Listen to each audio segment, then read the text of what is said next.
Great Debaters Contest is brought to you by Safaricom M-Pesa.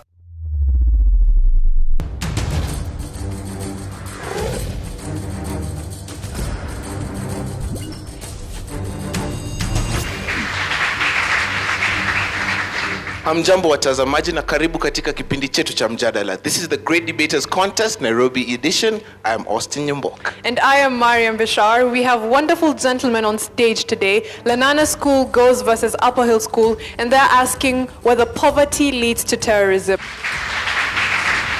Proposer number 1, you have 3 minutes. Now, my fellow Kenyans, at the moment, Kenya, we are down on our knees. Not really crying, but pleading and praying that terrorism does end. Today's motion, Poverty Leads Terrorism, has given us a base as to give us a reason as to why we are crying.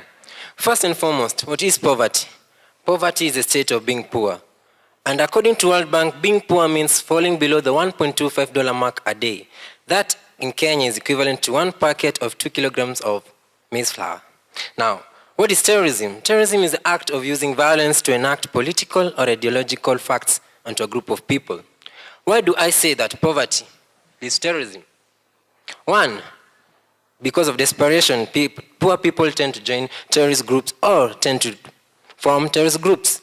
Now, we know poverty bites, and it bites very hard. It bites so much that you have to crawl in order to get that thing that you have, that you want to take you to prosperity. It bites so hard that actually that person who formed or that person who joined the terrorist group will do anything in his strength to get the money. I'll take a good example. Austin, where are you?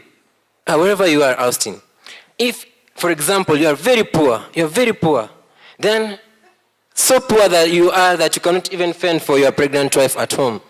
So poor are you that you cannot tend for your mother, for your wife, for your children. Then I come knocking at your door and say, Austin, follow me. All I need for you to prepare is a landmine, just that, and I'll give you 50,000 shillings weekly.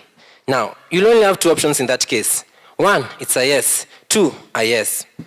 Another point, as why I'm saying poverty leads terrorism, is because poor people are easy to convince. Not because they're weak, but because they lack a choice. You know, poverty drives a man beyond that point that is calling principles. And because they lack choice, which is the most perfect or the most powerful asset a human being has, if they lose choice, they can be easily swayed by any party. They follow the wind that smells like money.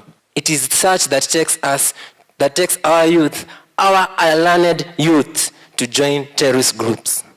Poverty, in this case, has led to terrorism. Another reason as to why I say poverty leads to terrorism is because statistics show that in every lethal terror group, there's always a community backing them up. And if you take a keener look at these communities, they're poor, but yet strong. How? That's ironical, right? But, you know, before they went into that community was poor. Now, when they come to these groups, they tell them to protect them, to give them intelligence information that will help them carry out their terror attacks. And because they are poor, they follow the suit. My dear friends, poverty has caused us to cry. Poverty leads to terrorism. Thank you. Opposition, you have 3 minutes for your opening remarks. Kuna shida. My name is Mwendwa Kevin Maingi Mwendwa, and I am from the Lenana School. But for this period, I'd rather you refer to me as Father Blackie, because I am not only here to oppose this motion, but I am also here to preach the gospel behind the opposition. That is, poverty doesn't lead to terrorism. But before we start with this sermon, let me get you up to speed with some of our definitions.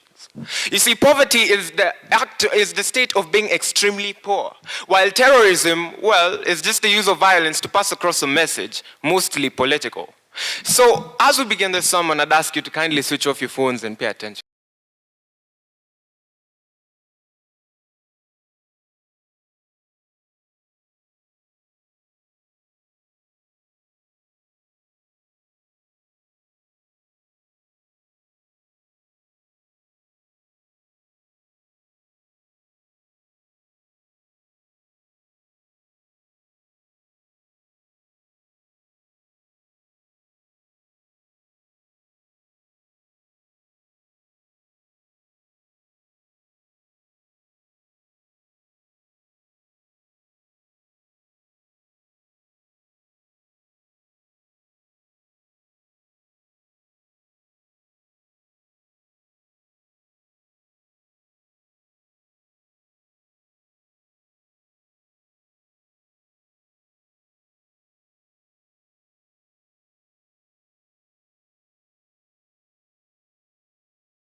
logical world. For you to beat those people, this intelligence, if you are a terrorist, you need to have that transformed mind.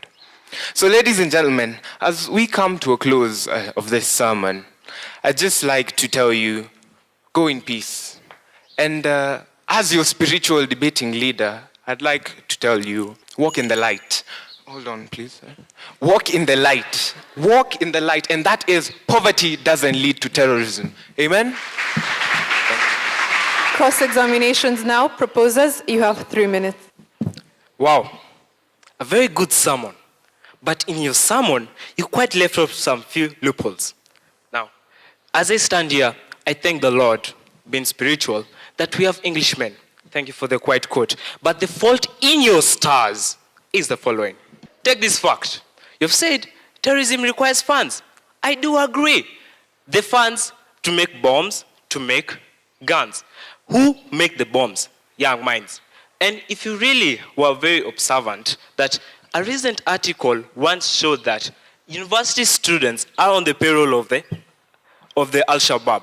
For example, why do they need the money? They attract the youths. They attract these youths and they help train them to make these bombs and guns. Now, mind you, look at the youth. The youth who is poor. He doesn't have any source of income. And you might tell me that poverty does not lead to terrorism? Please, let's argue the logic, not prejudice. You gave the example of Zimbabwe and Yemen, quite frankly. But did you look at the other side? Somalia, northern Nigeria. What is different? These two areas are quite poor. They are faced with poverty, extreme poverty. And what's the difference? You'll find that terrorist groups are mainly there. For example, the Boko Haram, they are mainly in northern Nigeria. Here, they enjoy a support from the locals. It's poor, but they're strong. Take an example to Egypt. Egypt, if you actually read the newspaper last week, they had an attack. The top prosecutor was killed. Yes, by what? An ISIS-related group in Egypt. They are Anasar Beles El Makwits, led by a cleric, and they're based in the Sinai Peninsula. This group is supported by a strong and poor, marginalized community, the Bedouin tribes. If they weren't poor, would you think that they could have come and let the terrorists stay with them? Nah. Also, I'd like to tell you this. You've said it needs an intellectual mind. Yes. These minds will make the bombs. But have you considered the person who will carry the bombs, the person who will hold the gun, that person who's going to face this group? For example, if you really thought when the Al-Shabaab attacked the Kwale, the Defense Forces base, now did you think about that young man who carried the gun? He's from Somalia, the last dependent of his family. He has nothing. Somebody comes to him. Hodi, join me, fight terrorism, I'll pay you. You have no money. I will agree. Will you? Thank you. Opposition will hear your cross-examination now. You also have 3 minutes. Well, as Father Blackie has said, he has given you the preaching, and I, the choir master, Francis Wahome, is here to tell you more on what he has said. And I begin with the song. Kuna panya kubwa kwa jikoni inatumalizia nyama. For those of you who are not aware of that Kiswahili term, there is a big rat in the kitchen and it is eating all our meat. In this case, if you look at it from our perspective, which is panya kubwa is nothing more than terrorism itself. Jikoni yetu is our homeland. And poverty, well, as you have heard, it has no place in the song. Nyama, unfortunately, it is us human beings who are being fried by bombs. On to my first point. The first proposer did say political or ideological factors. Lined mind to prepare, and he used Austin as an example. How did this person get to the level of understanding how to make a landmine? Education. He read, didn't he? But then the question is, how and where did he get the funds to read?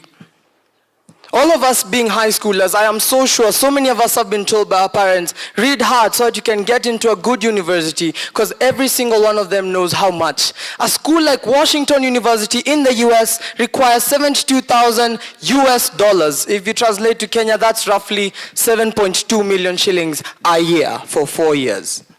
And yet, if you go through statistics like the American Spectre, a very highly regarded information source, they do say that most of these terrorists have been to Ivy League schools. Again, the second presenter did say that our young minds and university students, and he did mention Nigeria and Somalia.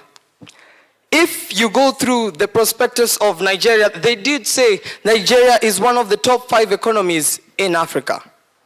They have an oil rig that is bringing about 80% yes to the tycoons and 20% to the people. Just like in Kenya, when Uhuru did say that 60% of all of the products or the projects that will be done in Kenya will be coming back to the people. Did he forget to mention to you that Nigeria is almost defeating South Africa? And if that's poor, then I guess Kenya we are even worse. To go on to my first point, I do say social beliefs. Malik Nadal Hassan, he is also known as the front shooter. He's a sniper that works for the Al-Qaeda. He did not shine shoes on the side of a road. He did not finish reading, but instead, do you know what he did? He's a person who went through and actually got a degree in psychiatrist. He's a psychiatrist. But yet, he decided to divert from his path and engage himself in such terrorist acts. Well, unfortunately, in the church, whenever you hear the bell ring, you are being called for prayers. I guess it's my exit. I will pray for you all that by the end of this, you will see the light, as the Father has said.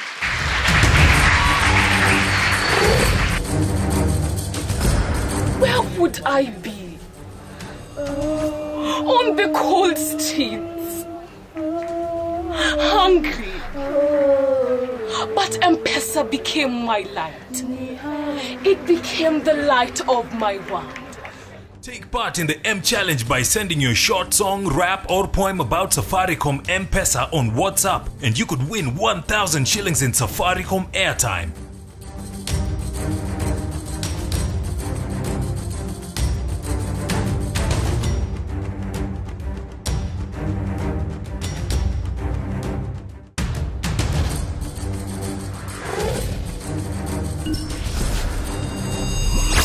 The proposition have been challenged to cite the source of the information they gave during their submissions. And of course, the opposition have been asked what factors lead to terrorism if not poverty.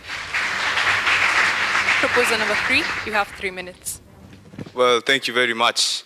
From Upperhill School, this is Oscar Wandera. We found our statistics from the Daily Nation. That's on the 5th of July, 2015. Are you okay with that? Thank you. And now, allow me to use an illustration using our crate. Now, the beautiful young lady from Starehe Girls Center desperately needed this crate so that she can be able to reach the microphone and also to be seen by the camera. Liken this young lady to a poor man with a 5-year-old son and a 3-year-old daughter starving at home, starving to death, to be precise. Now, liken this crate to the assistance coming from a leader of an extremist terrorist group offering food, education for this young man's family. Would you say no? Judge Major, as a father, would you let your 5-year-old son or your 3-year-old daughter to starve to death? It is out of love. It is not out of some misplaced hatred towards a certain person or towards a certain organization. No, it is love. It is love. Now, extreme poverty deprives someone or a person of his opportunities. It deprives someone of his choice. And lack of choice brings about desperation. Now, this young man will accept this requisition from this terrorist extremist leader to help this 5-year-old and 3-year-old daughter who is starving to death. You cannot allow your daughter or your son to die. Desperate situations calls for desperate measures. Opposition, you can respond. You have 3 minutes. So, ladies and gentlemen, you can look at this from the father's perspective or from the choir master's point of view. But either way, it's okay.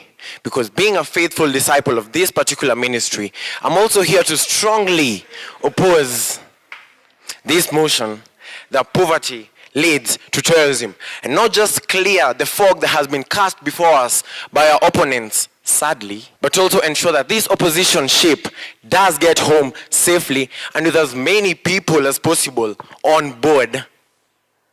And so, for the next few minutes, ladies and gentlemen, feel free to call me Archbishop Reverend Jesse Karanjo.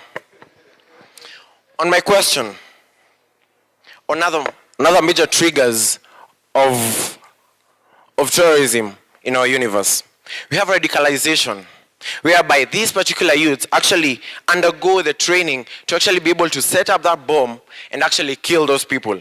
We have uninformed religious beliefs, whereby we have some malicious religious leaders who perpetrate these religious beliefs. We have vengeance and we have lack of representation, just to mention a few. Hamam Khalil Abu Mulal al-Balawi and Umar Farouk Abdul Mutalab. Definitely not names you're home with. But don't worry, because I'll bring you up to speed with who they really are. Hamam Khalil, an Afghanistan international who was involved in the latest terrorist attack in Afghanistan, where 8 CIA agents were killed. But here comes the most interesting part. Hamam was a trained and qualified physician. Umar Farouk, also known as the underwear bomber, he was the son of a bank chairman. Two things we get from these two individuals. One, they're from well-off backgrounds with no speck of poverty in their lives at all. And two, sadly, they are international terrorists. And so that's why I'm really saddened when someone stands here and tells us that someone can join a terrorist group because of poverty. Sad. And so, ladies and gentlemen, my fellow Kenyans, my colleagues and I strongly believe that it's absurd and saddening when these people come here and tell us that someone can join a terrorist group in the name of poverty, yet our own Kenyan government is investing heavily on the youth empowerment projects, such as the NYS projects in Kibera that were recently commissioned by the president and the Cabinet Secretary for Devolution, Ms. Waiguru, and also the Kazi kwa Vijana. And after all this, ladies and gentlemen, how sad is it that a Kenyan can actually stand and say that he joined a terrorist group because of poverty? How lame is that? I rest my case.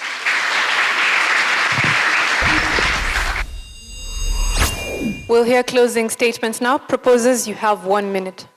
My name is Daniel Mulinge. I was made in heaven, packaged in Africa, and brought forth to the world to bring greatness. Now, we have a very funny church here. We have the father, we have the choir master, and we also have the follower.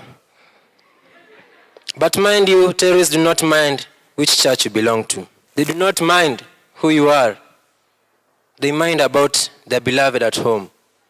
They mind about whom they've left back.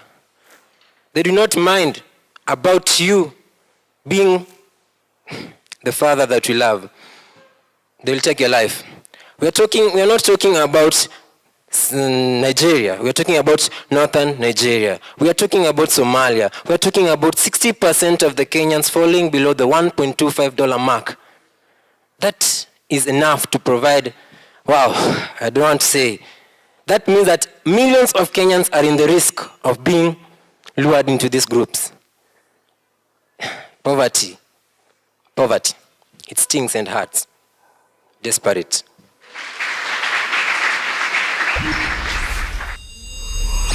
Opposition, you have a minute as well. First of all, brother, when we speak of Nigeria, we speak of northeast, southwest, central Nigeria. So North Nigeria is part of Nigeria. Members of the congregation, my beloved congregation, salvation is right here, right now. Salvation is opposing this motion. Because proposing this motion is like illicit brew. It's like changa. It's just out to blind you. But I am here with the light. I am here to give you this light so you can see it. Like we said, there's no way poverty... Let me ask you a question. Eh? You said that because you're in poverty and you have a child, that you would resort to terrorism, right? Why are you in school then? Are you in school so that you can end up as a poor person living in poverty, so that a terrorist can walk up to you on your door, knock like, hey, I need you to go bomb some people for me, and then I'll pay you $1 million. If it's in that case, then let us all stay at home. Let us all, because there's no point of going to school and getting education and trying to get a job. Let's all stay at home and wait for terrorists to come to us and tell us to go bomb each other. Thank you. Kevin, a very good beginning. And one of the things that I really admire in you is the fact that you're able to draw audience attention. What you did, at least for me, was I stopped writing and I was just listening to you, which is good. I mean, you can get away with murder, with that kind of approach. So very good strategy to get the audience's attention. I know that, some of us might differ with regards to the kind of language that you use, but I would let it go, because the kind of audience that you're seeking to reach is your generation. However, don't overdo it, because there are also other secondary audiences who are watching the show. But overall, very good. One of the questions that I had throughout as your team debated was, if poverty is not what leads to terrorism, then what does? And the audience asked the question, and Jesse Karanja comes in and he gives us those things. Vengeance, lack of representation, religious extremism, radicalization. I actually remember them because of how you brought them out. And that speaks of your style. And, one of the things that you always want to do as a debater is, what is a takeout? What is it that the audience remembers from you when you leave? And I think for Lenana School, we'll go home remembering that there's a church out there, that some members of the judging panel would like to join. I think at the end of the debate, I still have a question. And my question is, does poverty really lead to terrorism? And I think this is to Upperhill. There's a lot that you could have done to prove that poverty leads to terrorism. But so far as things stand, I'm not really convinced that it does so. And there's a lot of generalizations in your presentation. There is no corroboration. You're not really authenticating whatever thing you're talking about. Beginning with Daniel, of course, it was a fair way to start, but statistics show us that, and I think one of the members of the audience asked a question concerning that, and it is only later on that you clarified. Your final submission, I think when you're making your final submission, you are trying to tell us that terrorism is bad. Of course, we know it is bad, but you see, the motion is, it leads to, poverty rather, leads to terrorism. We want to see the link between the two, and not just that terrorism is evil. Bill, again, an interesting debater, still the same comment. There's lack of proof. Oscar, the same. And you can be quite subjective when it comes to the motion and talk about so many other things except what the motion really addresses. Upperhill High School. The judges awarded you 66.5%. Please give them a round of applause. Church of Lenana School, or Lenana School, the judges awarded you 75%. You are our winners for the debate.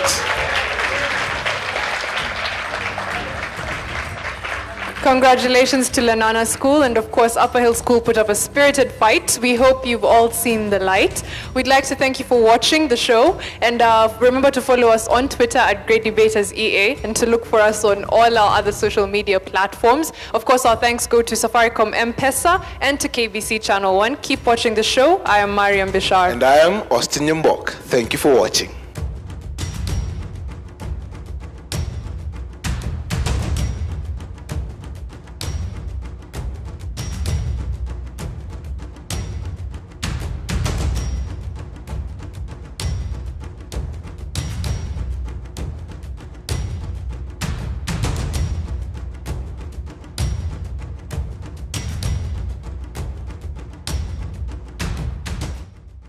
The Great Debaters Contest was brought to you by Safaricom M-Pesa.